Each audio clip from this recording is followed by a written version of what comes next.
மல்லி பொறுத்தது வரைக்கும் போதுன்னு நேரடியா மாப்பிள்ளையே பார்த்து பேசுறதுக்கு முடிவு பண்ணிட்டாங்க. ஏன்னா அவங்க மனசுக்குள்ள ஒரு தீராத குழப்பம் இருக்கு. இந்த கல்யாணம் ஏன் நடக்குது, எதுக்கு நடக்குது அப்படின்னு எதுவுமே தெரியாம தவியா தவிச்சுக்கிட்டு இருந்தாங்க. குமுதா தான் இந்த ஐடியாவை கொடுத்தாங்க. குமுதா சொன்னது ரொம்ப சரி, பேசாம யாருக்கிட்டையும் கேட்கணுன்ற அவசியம் இல்ல, மாப்பிள்ளை கிட்டே கேட்டுடுவோன்னு நேரா அவங்க ரூமுக்கே போனாங்க. அந்த கல்யாண மாப்பிள்ளை மல்லியோடைய வருகையை கொஞ்சம் கூட எதிர்பார்க்கவே இல்லை. உள்ள வந்த மல்லி ரொம்ப உருக்கமா பேசவும் ஆரம்பிச்சாங்க. இந்த கல்யாணம் ஏன் நடக்குது, எதுக்காக நடக்குது அப்படின்னு தெரியல. 2 நாள்ல பொண்ணு பார்த்தாங்க.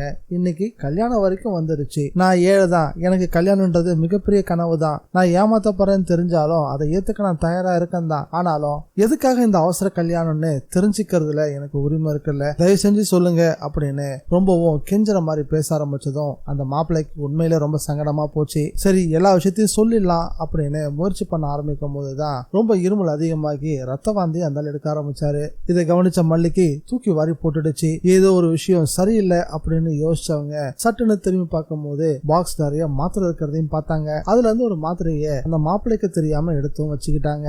வாஷ்ரூம் போயிட்டு திரும்பி வந்த அவரு நான் எல்லாத்தையும் சொல்றேங்க அப்படின்னு சொல்ல ஆரம்பிக்கும் போது மாப்பிள்ளையோட அம்மா கரெக்டா உள்ள வந்துட்டா. மல்லி நீ என்ன இங்க பண்ணிட்டு இருக்க, உனக்கு நலுங்கு வைக்கிறதுக்காக உங்க அண்ணி உன்னை தேடிட்டு இருந்தாங்களே அப்படின்னு வேக வேகமா பேச ஆரம்பிக்கவும் பின்னாடியே நாகலட்சுமி வந்தா. மல்லிய தரத்தரன்னு இழுத்துட்டும் போனவ மறுபடியும் பலமா எச்சரிக்கவும் ஆரம்பிச்சா. நீ பேசு, நான் வேணான்னு சொல்ல, கல்யாணத்துக்கு அப்புறம் நீ எப்படியாவது பேசிட்டு போ அப்படின்னு. நேத்து என்னெல்லாம் டயலாக் பேசினாலோ அதை மாறாம அப்படியே பேச ஆரம்பிச்சா. அந்த மாத்திரையை மாப்பிள்ளை எதுக்காக பயன்படுத்துறாரு அப்படின்னு தெரிஞ்சுக்கிறதுக்காக மல்லி தன்னுடைய அண்ணனுடைய போனை வாங்கிக்கிட்டு தான் ரூமுக்கு போய் செக் பண்ணி பார்த்தாங்க. அப்பதான் அந்த மாத்திரை பிளட் கேன்சருக்காக, அதுவும் 3rd ஸ்டேஜுக்கு யூஸ் பண்ணக்கூடிய மாத்திரை அப்படின்னு தெரிஞ்சது.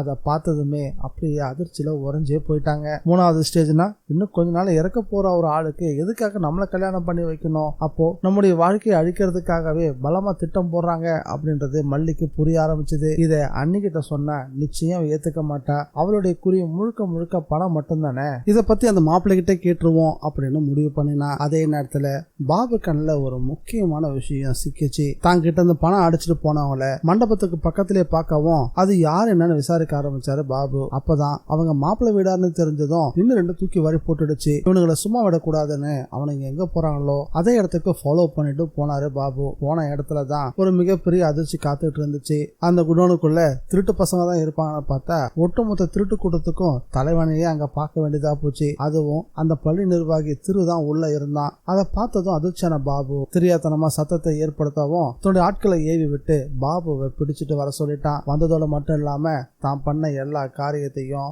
ஒப்புதல் வாக்குமூலம் மாதிரி ஒவ்வொன்னா சொல்லவும் ஆரம்பிச்சான். உனக்கு சம்பந்தியா வரப்போறவ பணக்காரி கிடையாது, அவ என் தங்கச்சி வீட்டு வேலை செய்யற ஒரு வேலைக்காரி. உனக்கு மாப்பிள்ளையா வரப்போறவன் இன்னும் 3 மாசத்துலயே 6 மாசத்துலயே சாக போறான் அப்படின்ற எல்லா விஷயத்தையும் சொல்லவும் தன்னோட தங்கச்சி வாழ்க்கைய முன்பின் தெரியாதவனை நம்பி ஒத்துக்கிட்டதுனால நாமளே அழிச்சிட்டோமே அப்படின்னு பதறி அழவே ஆரம்பிச்சிட்டாரு பாபு. எப்படியாவது அந்த திருகிட்ட இருந்து தப்பிச்சு வந்து இந்த கல்யாணத்தை நிறுத்தணும் அப்படின்னு சரியான தருணம் பார்த்து காத்துக்கிட்டு இருந்தாரு. அதுக்கான வாய்ப்பு பாபுக்கு கிடைக்குமா கிடைக்காதா பொறுத்து தான் பார்க்கணும். இந்த வீடியோ பிடிச்சிருந்தா லைக் பண்ணுங்க, ஷேர் பண்ணுங்க. டிஎன் விஜய் ரிவ்யூவை மறக்காம சப்ஸ்கிரைப் பண்ணி வச்சுக்கோங்க. மீண்டும் அடுத்த வீடியோல சந்திக்கலாம். By guys.